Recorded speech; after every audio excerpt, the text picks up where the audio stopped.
Saudara pendengar, pagi hari ini kita akan berbincang-bincang dalam satu tema yang mungkin seperti yang disampaikan oleh rekan Iwan tadi. Ini tema baru yang mungkin lagi hangat diperbincangkan di masyarakat kita, dan ini adalah program andalan dari Presiden Republik Indonesia, begitu ya, yaitu tentang informasi terkait sekolah rakyat, ya.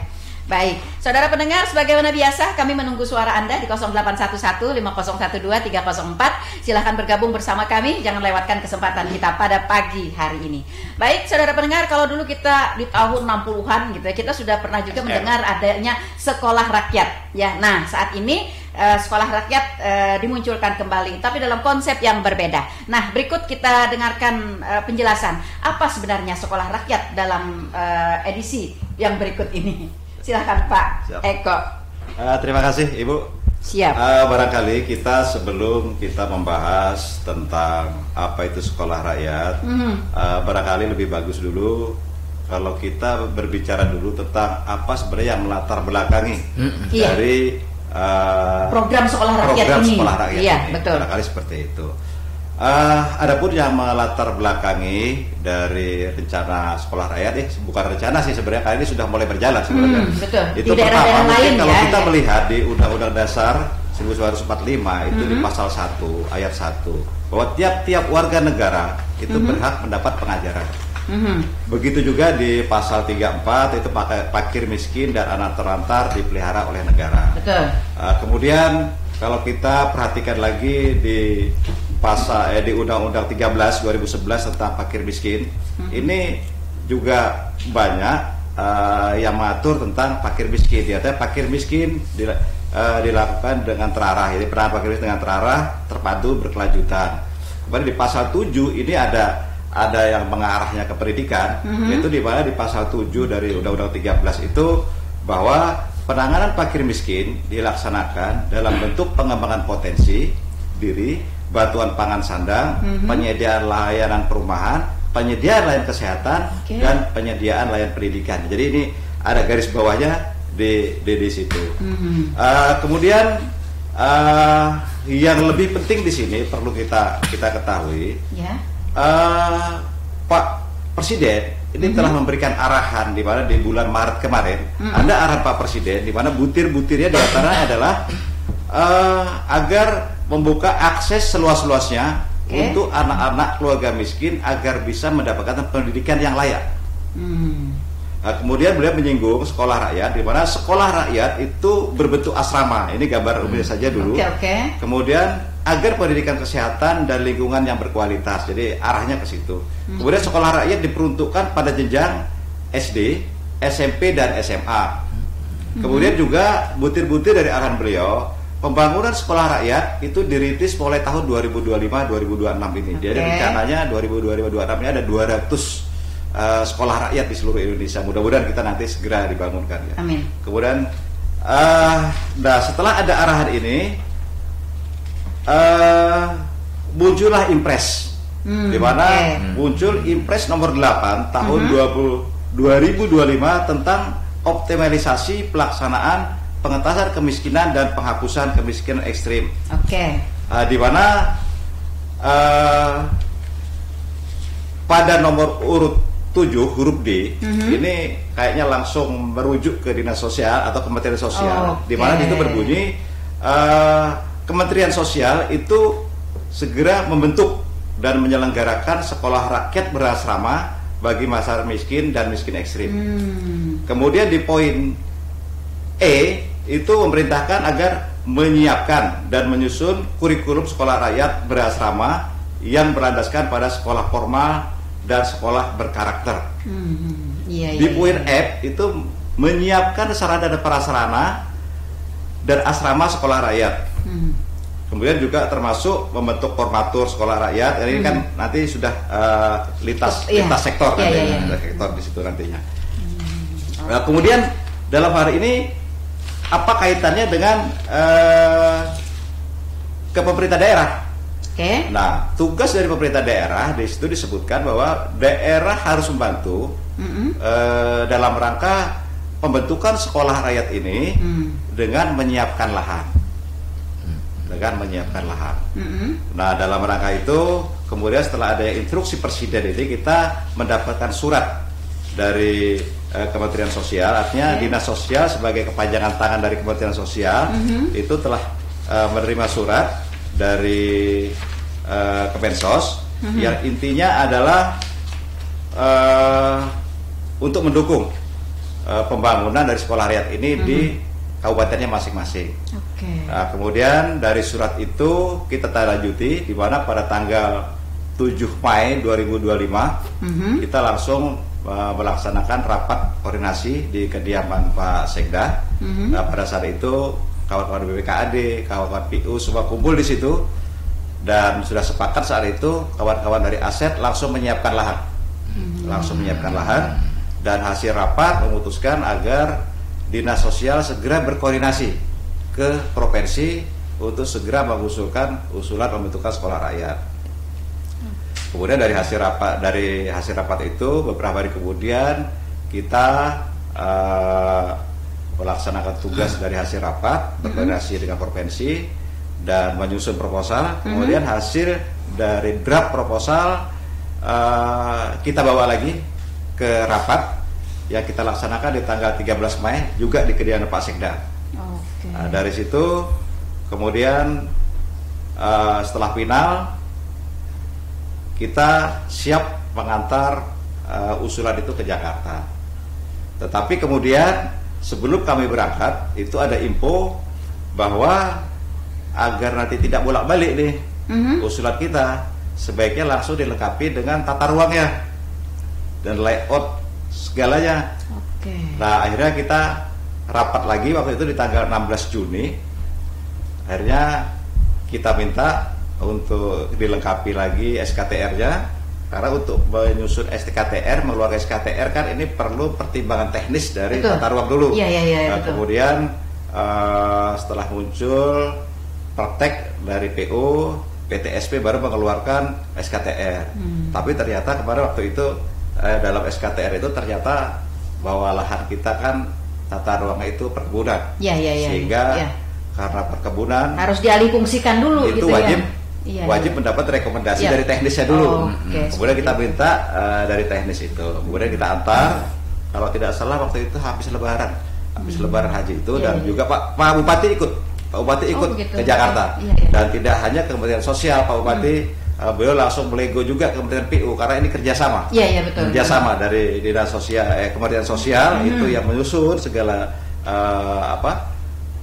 secara administratifnya, tetapi secara fisik pembangunan itu nanti dari Kementerian PU. Pak Bupati langsung kemarin ketemu dengan Pak Menteri. Itu. Tetapi ternyata di sana waktu itu juga dibahas lagi tentang KDB-nya, karena dari pertimbangan teknis itu terlihat benar bahwa kalau tata ruangnya itu adalah perkebunan, maka operation dasar bangunan yang diizinkan itu hanya 20%. 20% saja. Artinya sementara layout dari pembangunan itu sudah baku. Layout yang terkecil. Jadi sudah ada petunjuknya dari pusat begitu, harus ada ini begitu, sehingga membutuhkan lahan sekian hektar itu minimalnya. Yang terkecil ini operation dasarnya, artinya bangunan itu kalau dikumpulin jadi satu, itu bangunan kelas, bangunan asrama, laboratorium segala macam, dikumpulin bangunan itu jumlahnya itu harus 2,6 hektar.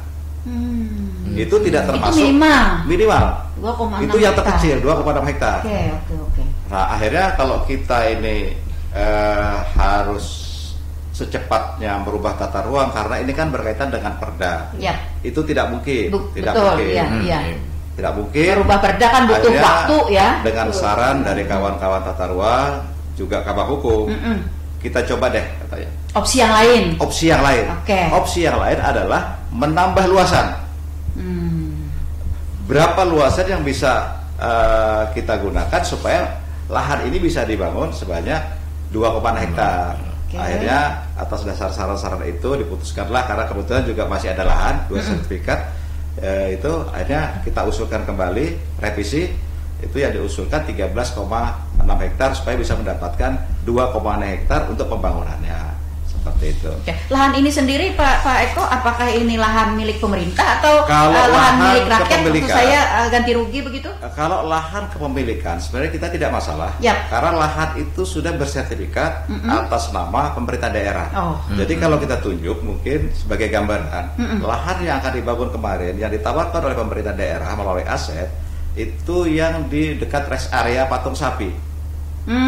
Itu ada tulisan pemilik pemerintah daerah, yang ada jagung juga itu. Betul, itu kan lahan pemerintah itu masuk ke dalamnya itu 200 meter. Nah, kali sekian kan. Itu. Di situ ada 3 sertifikat dan 2 sertifikat itulah yang akan kita gunakan kemarin seperti itu.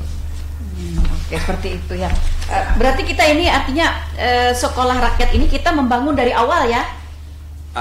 Membangun dari awal. Jadi kita ada 2 opsi. Ada 2 opsi sebenarnya. Apakah kita itu pembangunan baru? Artinya kalau pembangunan baru sesuai layout, itu kita nyiapkan lahan. Sementara pembangunan fisik, baik itu sekolah, tempat belajar, laboratorium, fasilitas ibadah dan lain-lainnya, asrama, itu dibangunkan oleh pusat. Atau mungkin kita istilahnya itu revitalisasi ya. Kita sudah punya gedung bangunan, kemudian kita jadikan sekolah rakyat. Nah itu juga bisa, nanti pembiayaannya dari pusat, tetapi kan kita rugi lahan. Artinya bangunan kita yang sudah diserahkan kepada pemerintah. Sedangkan di sisi lain dananya tersedia dari pusat, kenapa tidak kita maksimalkan? Bangun kita dulu. Betul. Iya. Seperti itu. Iya. Oh iya seperti itu. Oke, ini ternyata beda pengertian ya dengan apa yang tadi diperbincangkan oleh masyarakat begitu ya. Sekolah rakyat ini dianggap oleh masyarakat ini sebagai sekolah tingkat SD, tingkat dasar yang ada tapi di format sebagai sekolah rakyat. Ternyata tidak ya. Jadi, seperti itu. Bisa ditambahkan dulu mungkin biar nanti lebih lebih jelas gitu ya, lebih lengkap ya. Jadi lebih lengkap. Iya. Ini nggak perlu sih. Jadi untuk sekolah rakyat mungkin kita lanjutkan tadi yang revitalisasi, karena kita ini kan berbicaranya yang gedung bangunan baru terus nih, gedung bangunan baru.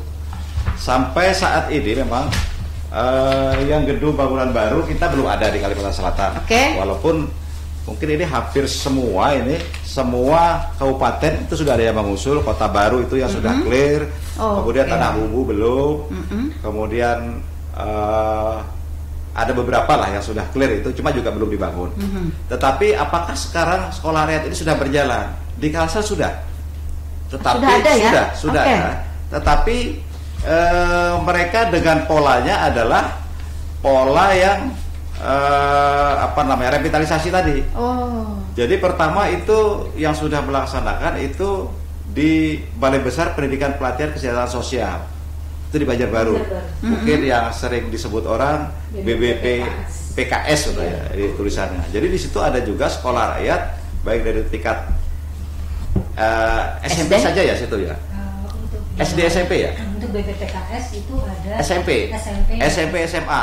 Tetapi ini sudah berakhir. Kemarin pendaftarannya sudah berakhir sudah berakhir. Jadi kemudian juga Sentra Budi Luhur. Jadi ini BPPKS kemudian Sentra Budi Luhur ini adalah balai milik dari Kementerian Sosial yang ada di Kalimantan Selatan. Ya, ingat saya itu. Ibunya juga ini sosial masalahnya. Dulu sering ke Luhur juga bolak-balik. Betul. Di sini juga sudah melaksanakan. Jadi udah jalan, sudah merekrut segala macam. Kemudian ini yang terbaru ini BLK ya. Dengan ada di BLK ini kerjasama antara Kementerian Sosial dengan Kementerian Ketenagakerjaan. Jadi tepatnya itu di BLK. Nah ini kalau tidak salah ini belum selesai ya. Ini masih bisa mendaftar ulang ke sana. Masih bisa mendaftar seperti itu. Nah mungkin itu sementara. Pak Eko, apakah untuk sekolah rakyat ini untuk satu kabupaten kota itu cuma wajib satu atau bagaimana begitu?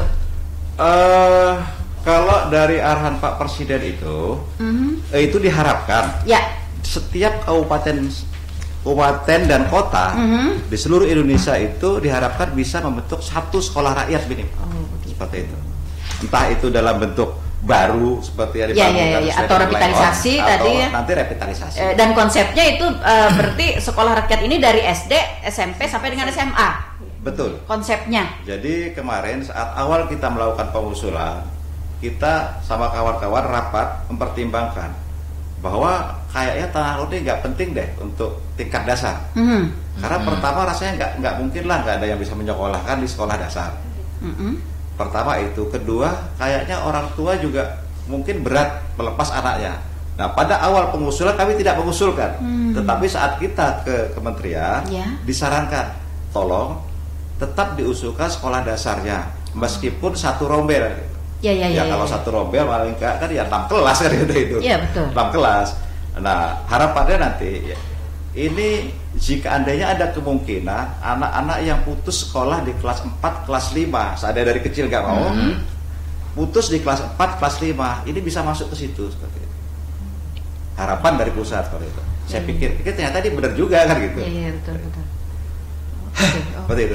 Iya. Baik, kita sudah mulai agak terang ya para pendengar. Ya, kami ulangi lagi para pendengar Tumpana FM, silahkan bergabung bersama kami di 0811 5012 304. Ya, baik saya masih ke Bu Sukarti nih selaku sekretaris ya Bu Sukarti. Ya, tadi apa yang disampaikan oleh Pak Eko, ternyata tahapan-tahapan dari pelaksanaan sekolah rakyat ini luar biasa ya. Ada tahapan-tahapan tadi sudah tahapan lahan, kemudian yang lainnya. Nah, lalu pengadministrasian yang lain Bu Sukarti, apa yang harus kita kejar dalam waktu dekat untuk kita dapat memenuhi harapan dari pusat pembentukan sekolah rakyat tersebut? Baik. Terima kasih, selamat siang para pendengar. Baik,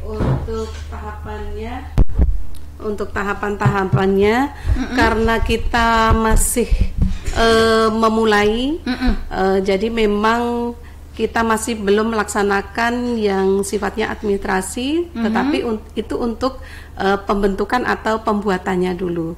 Tetapi yang untuk administrasi manajemen untuk penerimaan pengelolanya, gurunya, kemudian apalagi siswanya. Nah itu kita masih menunggu. Masih dalam tahap persiapan berarti ya. Betul. Masih menunggu. Walaupun sudah ada rambu-rambunya. Rambu-rambunya sudah ada. Seperti calon peserta didik sekolah rakyat ini ada kategorinya apa begitu ya. Betul ya, jadi dari kita memang mengutamakan untuk keluarga miskin atau miskin ekstrim. Nah di sini diharapkan dari DTSEN itu dari desil 1 kita utamakan 1, 2 ya, desil 1 dan 2. Jadi nanti ketahuan ketika anak tersebut didaftarkan, kita melihat NIK-nya itu bisa ketahuan di desil berapa. Itu. Jadi wajib dari desil 1, desil 2. Kemudian juga untuk anak putus sekolah yang putus sekolah atau beresiko putus sekolah. Tetapi memiliki motivasi yang tinggi untuk meneruskan belajar atau meneruskan sampai lulus sekolah. Nah, kemudian juga orang tua wali mendukung karena ini nantinya kan boarding house ya, ibaratnya kita asrama, sehingga orang tua harus melepaskan anaknya untuk masuk di asrama tersebut. Betul. Tetapi jangan khawatir karena di situ ditanggung semuanya, dari permakanannya, buku sekolahnya dan lain-lainnya. Kemudian tentu saja sehat jasmani dan rohani. Nah ini. Memang kita belum sasar yang disabilitas ya Pak ya, yang di sekolah rakyat ini belum sampai ke situ. Tetapi nanti tidak menutup kemungkinan. Ya, tetapi tidak menutup kemungkinan kalau memang kondisinya di desil 1, 2 tadi anaknya terancam putus sekolah dan mereka anak-anak tersebut motivasinya tinggi, orang tuanya ibaratnya mau melepas anaknya untuk berasrama, itu kita tampung juga di situ. Nah itu mungkin gambaran-gambaran yang baru kita akan siapkan nantinya. Oke, seperti itu. Oke, baik. Saya ke Pak Agau ya, Pak Agau, Kepala Bidang Perlindungan Jaminan Sosial ya. Seperti itu ya Pak ya. Oke, Pak Rahmat Fadilah ya. Saya sudah terbiasanya gitu manggilnya Agau gitu ya. Iya seperti itu gitu. Oke. Baik. Nah, tadi apa yang disampaikan oleh Pak Kepala Dinas, kemudian Ibu Sekretaris begitu ya. Bagaimana kita dapat memastikan Pak Agau peserta didik kita ini nanti akan dapat memenuhi kriteria atau persyaratan yang ditentukan oleh pusat. Apakah saat ini kita sudah punya istilahnya database ya untuk itu, atau memang kita sudah punya layoutnya untuk menyasar kemana-kemana nih kita gitu, seperti itu. Oke, baik Ibu, makasih. Tapi ada yang bergabung Ibu, apa gitu Pak? Oh begitu, oke baik, kita tahan. Kita yang ke suara pendengar ya. Selamat pagi, dengan siapa di mana? Iya, selamat pagi Ibu. Assalamualaikum warahmatullahi wabarakatuh. Waalaikumsalam warahmatullahi wabarakatuh. Bu. Halo, dengan siapa? Bu Ana di Pelaihari. Oke, Bu Ana di Pelaihari, silahkan Bu Ana. Ini kan terkait dengan sekolah rakyat Bu ya. Betul. Yang ulun ingin tanyakan, ini untuk tenaga pengajarnya sekolah rakyat ini bagaimana ya Bu? Ya gimana kriterianya ataupun istilahnya persyaratannya sebagai tenaga pengajar. Oke. Dan kemudian yang ingin ulun tanyakan juga adalah tentang murid. Oke. Murid dari sekolah rakyat ini kan ada kriterianya juga kan Bu ya. Nah, bagaimana sih kriterianya itu Bu? Apakah anak yatim piatu atau anak yang dari keluarga miskin yang bagaimana? Ataukah anak-anak yang terlantar? Ya, atau siapa saja boleh masuk gitu ya? Itu saja Bu ya. Yang ingin ulun pertanyakan di sini. Baik. Oke Ibu, terima kasih. Baik, terima kasih. Waalaikumsalam warahmatullahi wabarakatuh. Terima kasih Bu Ana di Pelaihari. Mungkin langsung bisa ditanggapi Pak Kadis atau gimana? Oke, silakan. Selamat pagi Ibu siapa? Bu Ana di Pelaihari. Bu Ana di Pelaihari. Oke. Tadi ada dua pertanyaan. Betul. Pertama ini tentang kriteria guru atau pengajar dan peserta didiknya. Ya. Kalau kita melihat dari aturannya, seperti yang disampaikan pada saat arahan Pak Presiden, itu ada 4 jenis guru. Oke. Yang pertama itu nanti bisa guru penugasan ASN. Oh. Guru yang sudah ada gitu ya, nanti ditugaskan ke sana. Ini kami dengan Kepala Dinas Pendidikan di saat rapat ini sudah banyak berbicara dan tentang alokasi. Sudah dikasih titik gitu ya, ini gurunya. Jadi beliau sudah mempersiapkan itu. Kalau lokasinya di sana kemarin, beliau sudah menghitung nanti ASN yang dari sini, yang dari sini sudah begitu. Karena ini kolaborasi. Akan kita geser-geser gitu ya satu persatu. Itu yang pertama. Kemudian juga penugasan guru P3K penuh. Berarti kemungkinan ada rekrutmen P3K. Kemarin rasanya sudah ya kita ada rekrutmen P3K itu, tapi yang mengadakan bukan dari kabupaten, tetapi itu rekrutmen dari kementerian. Dan itu sudah kemarin. Kemudian juga bisa penugasan guru P3K paruh waktu. Atau nanti seleksi dari lulusan PPG calon guru. Jadi ada 4 kemungkinannya. Dan ini kita nanti ranahnya ini dari kawan-kawan di Disdik yang yang mengaturnya. Kemudian siapa tadi sih sebenarnya muridnya? Peserta didiknya ya. Miskinnya bagaimana gitu ya? Yang intinya di sini adalah warga miskin. Tapi bagaimana cara menentukan miskinnya? Miskin seperti apa yang dapat? Nah tadi saya sampaikan bahwa di dalam instruksi Presiden nomor 8 itu sebenarnya ada 2 hal itu ya ditekankan kepada Kementerian Sosial, yang kebawahnya adalah Dinas Sosial. Pertama tadi bentuk sekolah rakyat. Yang kedua itu adalah membuat data netizen. Jadi dulu data itu kan bermacam-macam dulu. Kalau kita di Dinas Sosial itu ada data DTKS. Kemudian ada lagi dari Bapanas ya. Resosek itu ada P3KE, ada lagi data listrik, ada lagi dari Bapak. Nah ini atas perintah dari Pak Presiden itu disatukan menjadi data distribution. Jadi satu data sebenarnya itu, satu data. Kalau dulu data kami, data DTKS itu adalah hanya mereka yang mungkin kami anggap miskin. Kalau data netizen ini seluruh warga tanah laut ada di sana. Jadi data kita tuh link dengan kependudukan. Jadi akan terlihat di sana. Tapi yang membedakan dengan kami di situ ada ring sosial ekonominya. Gitu. Jadi misalnya ibu nanti coba cek saya masuk desil berapa bisa. Bisa dicari. Oh begitu. Yang penting nicknya. Nah kalau nanti warga luar pun nggak bisa diambil, hilang. Jadi kita sudah terintegrasi. Artinya itu masyarakat bisa melihat melihat dia sendiri nih berada di data. Karena ini di situ nik, ini sebuah kerahasiaan. Iya betul. Jadi kalau mau melihat, ya monggo nanti ke kami ke data atau operator yang ditunjuk. Jadi artinya ini agak privat kan, karena itu bersangkut paut dengan nicknya tadi yang privasi sebenarnya. Kalau Desia sebenarnya enggak seperti itu. Nah jadi syarat-syaratnya adalah pendapat orang itu adalah mereka masuk di netizen. Tetapi dalam kategorinya, kategori yang diutamakan sementara itu 1 dan 2. 1 dan 2. Nanti perkembangan berikutnya kita nggak tahu. Tapi sebenarnya di dalam peraturan netizen itu yang merah itu 1, 2, 3 sebenarnya. Jadi anggaplah 1, 2, 3 itu miskin, 1, 2 itu ekstrim, anggaplah seperti itu. 3 itu miskin, 4 itu ya rentan lah dianggap, karena yang namanya setengah-tengah ini kan bisa aja mudah jatuh. Betul. Seperti itu syaratnya. Atau mungkin langsung persyaratan berikutnya atau nanti? Langsung Pak, langsung. Kemudian kalau memang mereka tadi sudah masuk ke desil yang dikehendaki, 1 atau 2 tadi, atau boleh saja langsung mendaftar, tapi nanti akan terverifikasi dengan sendirinya. Kalau misalnya ini desil 6 misalnya, dia masuk, dia masuk.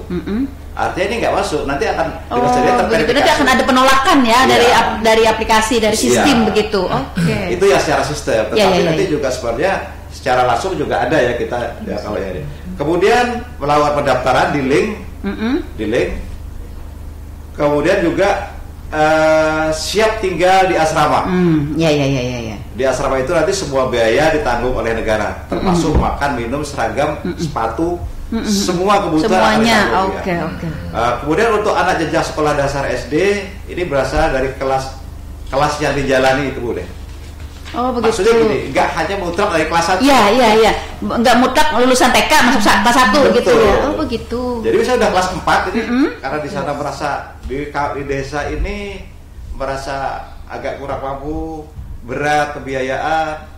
Oke lah sekolahnya nggak dibayar, tapi nggak ada yang biaya hidup, boleh supaya lebih sejahtera di situ.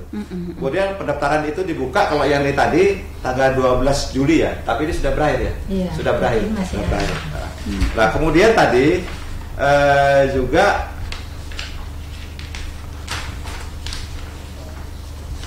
syarat-syaratnya ini yang mendaftar. Karena ini mungkin untuk merapikan data kependudukan. Jadi si anak harus punya KIA. Kalau 18 tahun kan nggak bisa, 17 belum bisa di KTP. Ada KIA-nya. Kemudian kakaknya harus benar kan gitu, artinya kalau belum update ya diupdate. Ada surat pernyataan orang tua. Kemudian SKTM ini sebenarnya ini tambahan yang di balai. Kalau kita mungkin ini nggak ada persyaratan. Karena sudah ada di database ya. Sudah di database.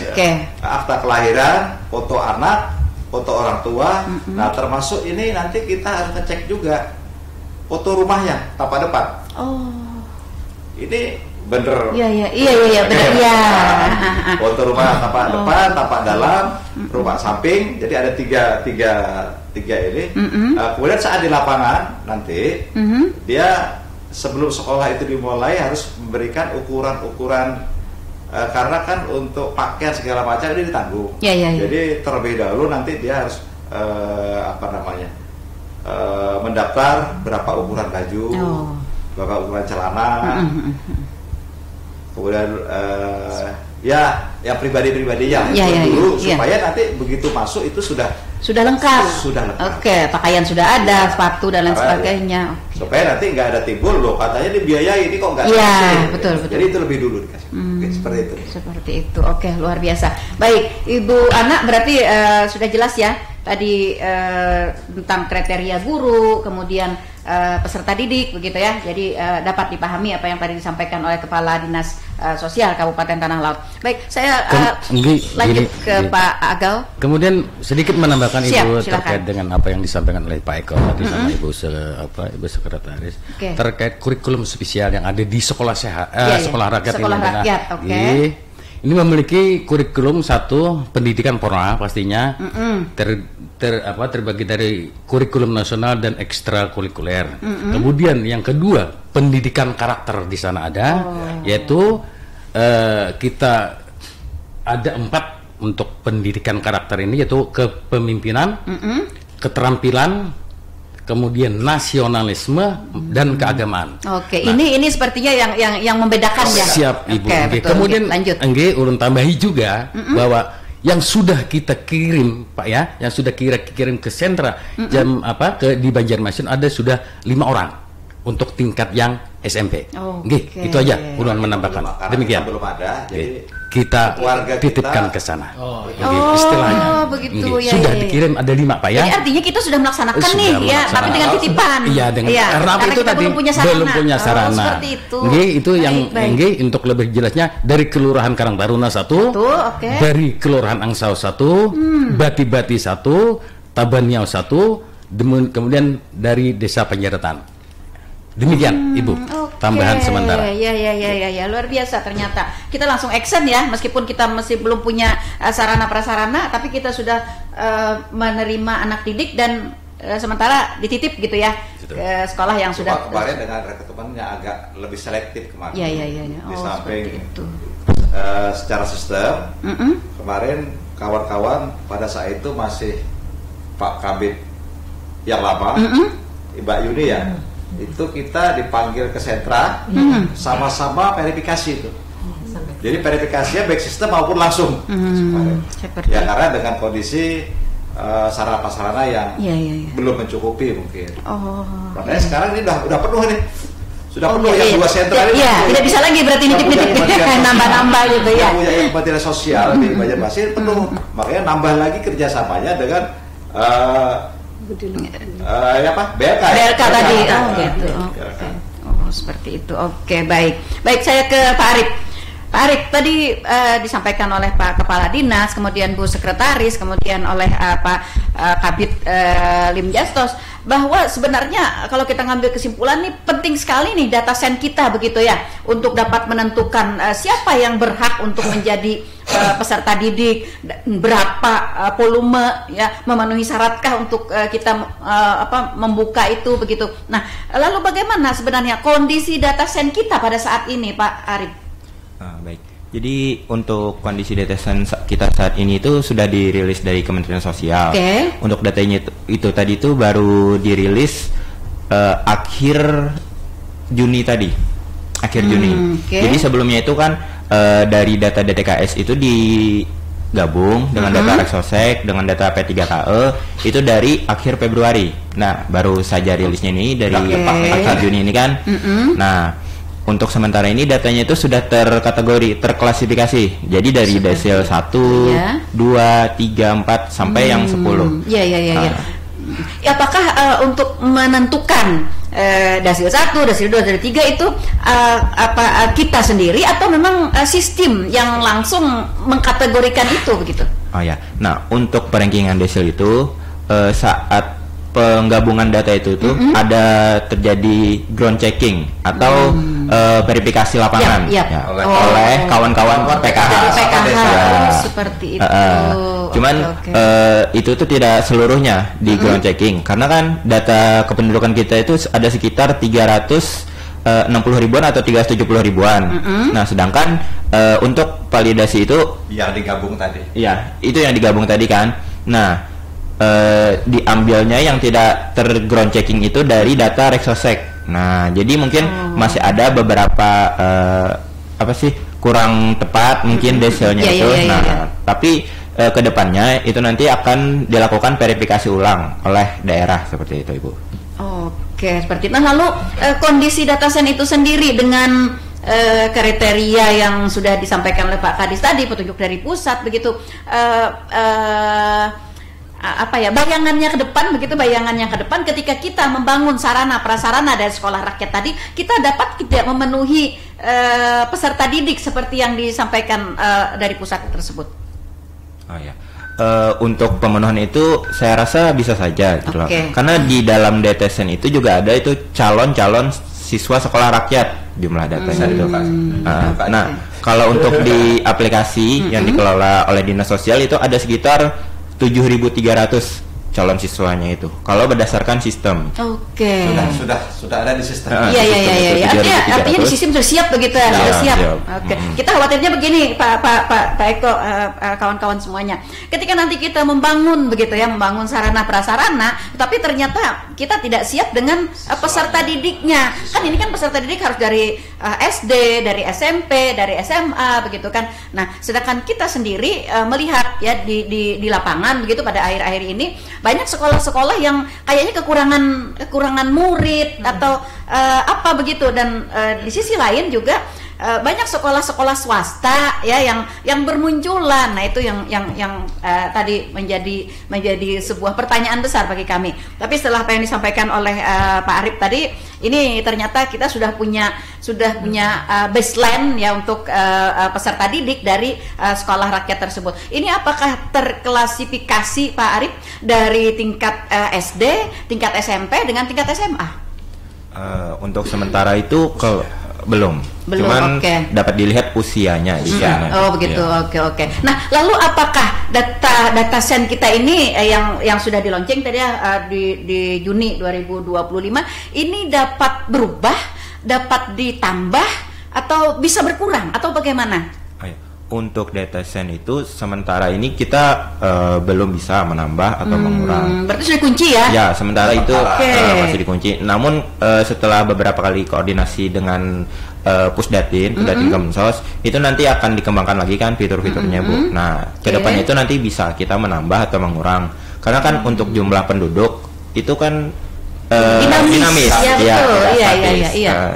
Jadi ke depannya itu bisa untuk melakukan hal tersebut dan melakukan perubahan desil-desil apabila memang diperlukan perubahan desil-desil. Iya, siapa tahu nanti yang sudah masuk di desil 1 begitu ketika tiba-tiba dalam kurun waktu sebulan, 2 bulan, 3 bulan naik gitu ya ekonominya gitu ya, sehingga dia bergeser ke desil berapa begitu, seperti itu ya. Nah, lalu Pak Arif, ini andai masyarakat kita nih ada yang ternyata setelah kita mendengar ini berarti saya nih pengen dong gitu ya menyekolahkan anak saya di sekolah rakyat nantinya. Nah, lalu mereka ingin tahu nih apakah anak saya ini masuk dalam database atau apakah saya harus memasukkan permohonan lagi atau bagaimana? Bagaimana nih prosedurnya kalau terjadi seperti itu?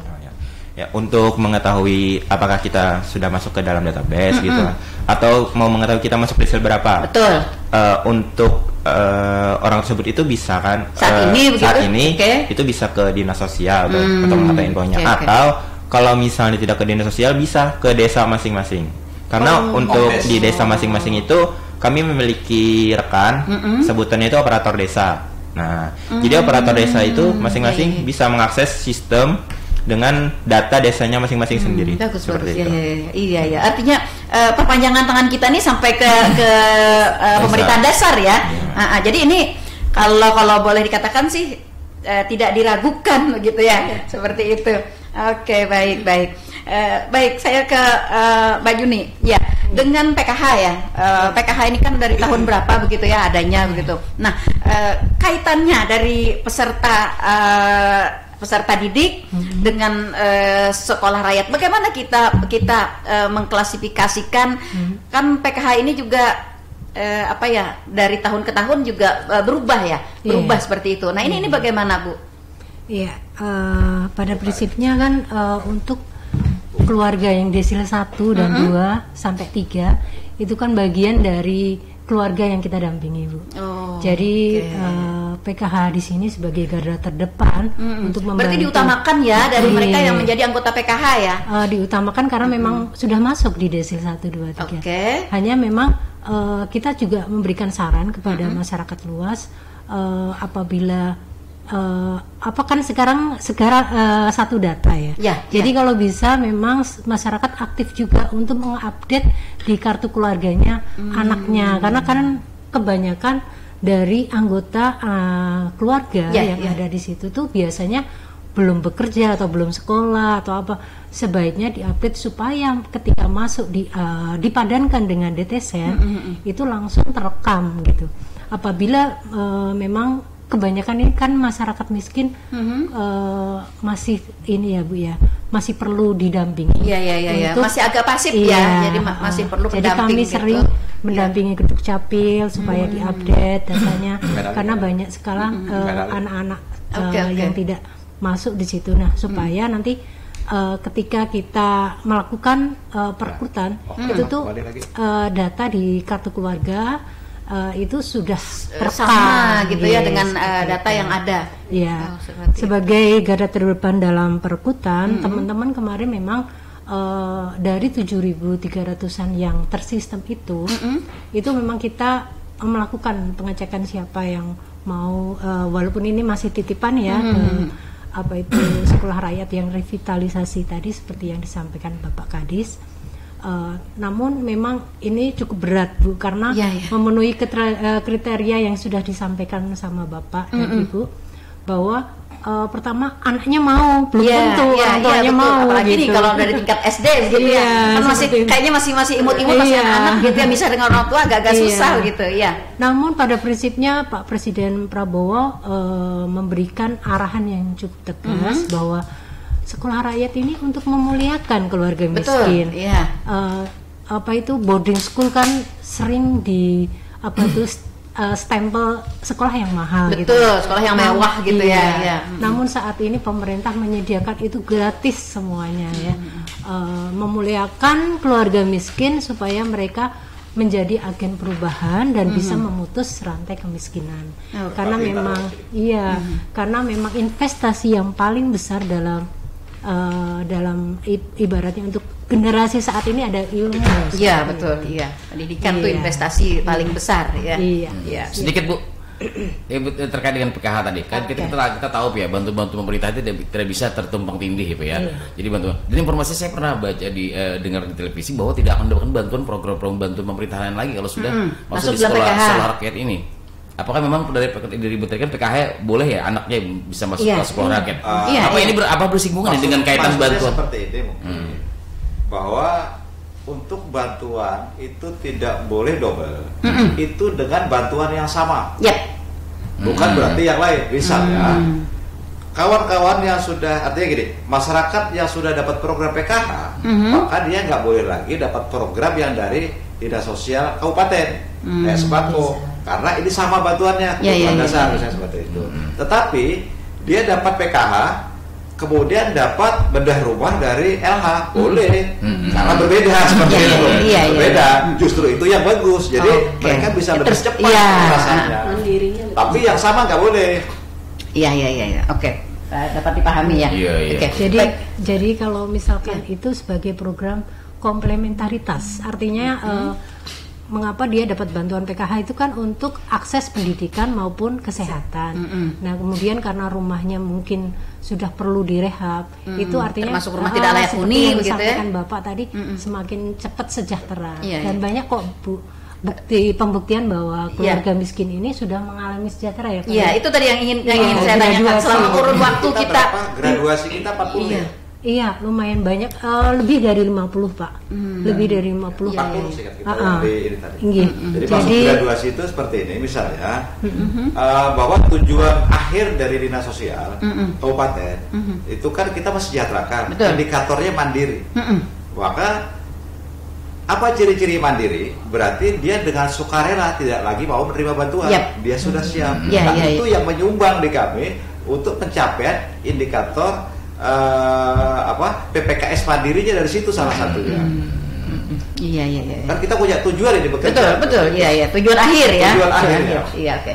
Saya ke suara pendengar yang melalui chat di live streaming kita. Sudah kita jawab sebenarnya. Oke, seperti itu. Sudah terlewatkan dah gitu lama. Baik, tapi tetap saya ingin sapa ya. Oke, selamat pagi rekan Rizwan di Gunung Mas ya. Tadi izin bertanya katanya kriteria calon murid sekolah rakyat ini miskin yang bagaimana ya, tadi sudah dijawab, mungkin kalau nanti masih perlu diulangi begitu. Oke, yang kedua, selamat pagi rekan Ahwan di Plehari ya, menurut saya bagaimana nantinya dengan kurikulum ya. Jika kurikulumnya beda dari sekolah umum, ini bisa memicu diskriminasi ya. Nah, bahkan juga stigma kembali ke era kolonial ya, sekolah rakyat zaman kolonial begitu ya, seperti itu. Nah, ada dua pernyataan mungkin perlu ya sudah dijawab sebenarnya tadi yang kriteria calon murid ya, calon murid. Ya, nah lalu ini yang kurikulum ya, yang kurikulum yang belum terjawab. Bagaimana Pak Agau atau Pak Madi? Ya Pak Agau. Bagaimana kurikulum dari sekolah, konsep kurikulum dari sekolah rakyat dengan konsep dengan kurikulum dengan sekolah yang ada pada saat ini begitu? Oke, terima kasih. Mungkin kalau nanti keliru Pak. Ya Pak. Kan kurikulum nasional. Oke. Kemudian untuk ini kurikulum tadi, kurikulum yang di sini katanya di tulisannya kurikulum spesial untuk sekolah rakyat memiliki kurikulum. Satu, pendidikan formal. Pendidikan formal itu ada dua nih, ada kurikulum nasional dan ekstrakurikuler. Kemudian yang kedua adalah ini yang sedikit agak membedakan mungkin ya. Untuk yang kedua tambahan. Tambahan yaitu pendidikan karakter. Pendidikan karakter. Nah, yang terdiri dari satu pendidikan karakter kepemimpinan, kemudian pendidikan keterampilan, karakter keterampilan, kemudian pendidikan karakter nasionalisme dan pendidikan karakter keagamaan. Itu yang mungkin yang agak sedikit membedakan ya. Iya betul. Nasionalnya tetap. Yang lainnya tetap ya, yang lainnya sama dengan sekolah yang ada gitu ya. Oke, dapat dipahami ya rekan Ahwan. Ya, jadi kita tidak akan kembali ke zaman kolonial ya. Iya, berarti SR sebutannya aja. Iya, SR. Terus sebelum SR kan dulu ada apa ya? Forpulok School ya. Iya, Forpulok School ya sebelum SR gitu. Itu saya ingat tuh nenek saya dan orang tua saya gitu masih tamatan SR ya waktu itu. Sebelum tahun 60 ya, sebelum tahun 60. Iya, seperti itu ya. Jadi jelas sekali konsep dari sekolah rakyat saat ini itu tidak ada kaitannya dengan konsep sekolah rakyat pada zaman kolonial. Sekolah terpadu sebenarnya. Iya. Sekolah terpadu yang gratis. Iya. Sebenarnya seperti itu ya. Oke. Wah, ternyata masih sudah waktunya sudah berada di di sini ya. Tapi kita masih belum selesai nih, Pak Eko. Saya masih ke Pak Eko. Bagaimana Pak kebijakan selanjutnya untuk kita dapat benar-benar merilis atau kita memenuhi harapan dari sekolah rakyat ini untuk Kabupaten Tanah Laut? Apa langkah kita yang inovatif gitu agar kita secepatnya? Karena ini tadi kan ditarget 2526 ya, tahun 2025-2026. Oke. Kebetulan kita ini sering komunikasi juga terus dengan kementerian, baik itu dengan Kementerian Sosial, tetapi juga dengan Kementerian PU. Nah, jadi kalau rencana pembangunan ini lebih banyak yang menentukan sebenarnya dari Kementerian PU. Kita tadi malam juga kita habis komunikasi itu dengan PPTK-nya, dengan Pak Harli. Ini kami janjian nih untuk ketemuan sebenarnya bagaimana kita supaya bisa lebih cepat nanti pembangunannya seperti itu. Oke. Jadi hal-hal yang mungkin saat ini menjadi kendala begitu akan segera dikoordinasikan ya agar kita dapat merealisasi. Baik, Pak, ada rekan Rita nih di Plehari ya. Ini pertanyaannya, kenapa yang menangani dinas sosial? Ini mungkin tadi sudah disampaikan sebenarnya, tapi mungkin perlu penjelasan Pak. Karena di masyarakat kita memang beredar. Ini kan sekolah nih, begitu ya. Sekolah gitu. Kenapa ada? Pendidikan ya. Iya, seperti itu. Pak Eko mungkin lagi. Iya. Kalau bahasa Banjarnya itu dinahapi Pak. Oke. Apakah menambah kerjaan Pak? Kerjaan kita. Begini Ibu, sebenarnya sepertinya kita sampaikan tadi bahwa memang pendidikan ini sebenarnya landingnya adalah pendidikan dan nanti setelah terbentuk mungkin yang lebih banyak berperan itu pendidikan. Tetapi kalau kita mengacu di Impres 8 2025 itu arahnya itu ada dua hal yang diinstruksikan ke Kementerian Sosial. Pertama adalah mengenai perapian data untuk data tunggal sosial ekonomi DTS tadi. Kemudian yang kedua, perintahnya Pak Presiden itu membentuk sekolah rakyat itu kepada Kementerian Sosial, yang artinya turun ke bawahnya adalah dinas sosial. Seperti itu Bu. Itu. Jadi dari atas sudah pembangunannya juga memang ya ditunjuk berkolaborasi. Tapi tetap berkolaborasi dengan TU, dengan pendidikan, dan rapat-rapat beberapa kali di Pasekda itu itu juga orang yang pendidikan. Mungkin karena titik beratnya ini ya rekan Rita di Plehari ini mungkin karena titik beratnya itu ke jaminan sosial itu tadi jaminan sosialnya itu. Kemudian pengolahan datanya. Dan pengolahan datanya itu data sennya tadi. Nah, lalu perintah dari Impres 8 2025 itu saklek ya Pak ya, ditulis memang. Ditulis. Itu di poin berapa tadi saya catat tadi poin 7 kalau tidak salah ya, huruf C. Seperti itu iya. Nah, jadi seperti itu ya, dapat dipahami ya. Jadi sebenarnya tidak ada masalah ya, artinya dinas sosial atau dinas pendidikan pada akhirnya nanti akan berkolaborasi seperti itu ya. Mungkin saja di awal-awal pembentukan, di awal-awal membangun ini masih dominan ya dinas sosial nanti, karena bergantung dengan data sennya tadi, dengan jaminan sosialnya itu. Mungkin setelah jalan mungkin nanti akan per kabupaten agak beda juga. Oh, seperti itu ya. Kalau di Tapin itu yang lebih dominan PU. Karena berkaitan dengan sarana mungkin ya. PU Kota Baru juga PU. Iya. Oke. Padahal di dalam Impres kan saklek ya disebutkan dinas sosial begitu ya, segera melaksanakan. Mengkoordinasi saja sebenarnya, mengkoordinasi saja. Tetap seperti kita sampaikan tadi, begitu kita ada masalah KDB, orang sosial kan kalau nggak belajar nggak tahu betul, apa itu Kopes Jasa Bangunan, nggak ngerti. Seperti itu ya, oke, iya. Nah, kebetulan untuk pelaksanaan pertama di Kabupaten Tanah Laut ini digawangi ya oleh Dinas Sosial. Sebenarnya bersama-sama juga. Ya, bersama-sama. Lebih dominan mungkin ya, lebih dominan. Bersama-sama. Saya ingin menekankan ya rekan Rita tadi kan ini. Karena setiap kali rapat kumpul kami semua kumpul di situ. Dari PO, pendidikan, hukum. Karena hukum juga perlu ini. Apakah nanti kita bangun bermasalah tidak, kan ini ada masukan juga nanti dari bagian hukum. Oke. Kalau begitu Pak Eko, apakah kita membentuk sebuah tim begitu, tim perumusan atau tim pelaksanaan sekolah rakyat atau bagaimana begitu, sehingga ini kan ada kebulatan tekad bersama begitu. Secara legal formal kita agak membentuk, tetapi kami setiap ada masalah kami selalu lempar ke forum rapat yang biasanya itu dirapatkan di rumah Pasekda. Karena rapat-rapat itu biasanya kita tidak menggunakan jam kerja supaya pekerjaannya tidak terganggu malam ya kelihatan. Fotonya ada ya. Kalau lihat fotonya ya mengikuti ternyata. Jangan-jangan mau sekolah SR juga.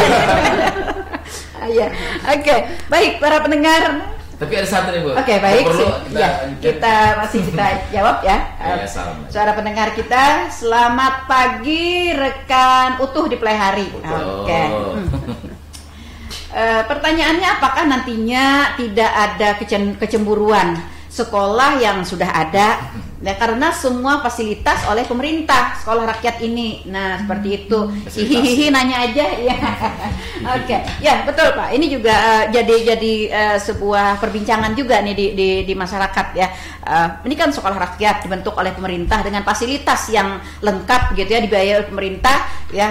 Notabene-nya anak didik, orang tua itu tidak mengeluarkan biaya apapun begitu. Nah, sedangkan di sisi lain juga ada sekolah kayak sekolah dasar ya kan milik pemerintah juga begitu. Nah, tetapi mereka kan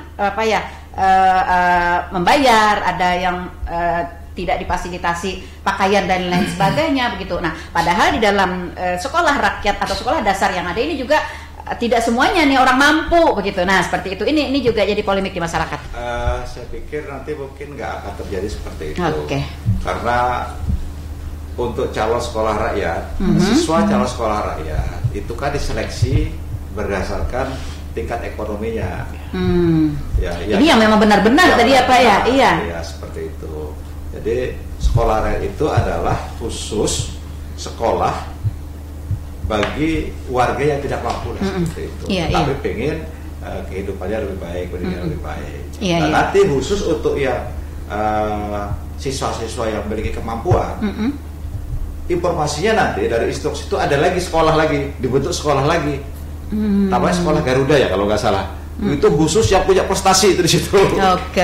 Yang akan datang nanti ya, next time gitu ya. Mudah-mudahan nanti di bidang lain lah nantinya. Iya. Terlebih dahulu gitu ya, membatasi diri. Oke. Iya, jadi rekan utuh tadi ya di Plehari dan insya Allah ini tidak akan seperti juga program PKH. Iya. Program PKH itu sebenarnya adalah satu program bantuan bersyarat. Walaupun miskin, kan nanti yang miskin semua dapat. Walaupun miskin sama-sama miskin belum tentu. Mereka yang dapat, mereka harus ada ibu hamil paling tidak salah satunya. Ada anak sekolah, ada balita, ada lansia. Walaupun dia miskin nggak ada 4 hal ini nggak bisa dapat seperti itu. Ada kriteria tertentu bersyarat. Oke, seperti itu ya. Jadi, nah ya rekan Rita berarti akan paham ya, dan rekan utuh juga di Plehari insya Allah tidak akan terjadi adanya kecemburuan sosial karena kan ini sudah ada di database ya, kuikinya tadi di data sen itu ya rekan Arif ya, seperti itu. Jadi kenapa sih kita harus sebutlah istilahnya ngiri dengan orang yang memang berhak untuk mendapatkan fasilitas itu, begitu ya, seperti itu ya. Mudah-mudahan ini akan dapat berjalan dengan baik dan lancar. Amin. Oke, baik. Ya, sepertinya ternyata kita sudah berada di waktu zona lewat ya. Dan karena memang ini barang baru ya, program baru dari pemerintah kita, maka ini lebih santer ya di masyarakat kita dengan berbagai polemik dan pertanyaan yang belum dimengerti oleh masyarakat. Nah, mudah-mudahan apa yang kita perbincangkan pagi hari ini dapat memberikan pencerahan bagi para pendengar kita, khususnya masyarakat Kabupaten Tanah Laut dan sekitarnya, dan dapat mendukung ya program dari sekolah rakyat ini. Karena tadi disampaikan oleh Pak Eko, kalau dinas sosial sendiri mungkin tidak bisa bekerja sendiri, begitu ya, harus dapat dukungan dari semua pihak, termasuk juga dari masyarakat. Dinas sosial tanya KDB-nya udah bingung. Nah, iya. Hanya tata ruang. Oke. Baik, closingnya Pak Eko, closingnya untuk rencana sekolah rakyat untuk Kabupaten Tanah Laut. Ya, terima kasih Bu. Harapan kami tentunya bahwa program yang memang ini didasari oleh instruksi Presiden, semoga apa yang kami upayakan ini bisa segera terbangun dan berjalan lancar. Terima kasih. Salah hilafnya mohon maaf, dan kami akhiri dengan wabillahi taufiq wal hidayah. Wassalamualaikum warahmatullahi wabarakatuh. Waalaikumsalam warahmatullahi wabarakatuh. Saudara pendengar, sampai di sini jumpa kita di program Talkshow Tanah Laut Menyapa edisi hari ini Kamis 24 Juli 2025. Terima kasih atas kebersamaannya Pak Eko, Pak Arif, Pak Agau, Mbak Yuni dan Bu Sukarti. Terima kasih juga para pendengar yang sudah berkontribusi bersama kami dan para pendengar yang selalu setia stay tune di 102,3 RPPR Radio Tuntung Pandang FM Radio Kebanggaan kita bersama.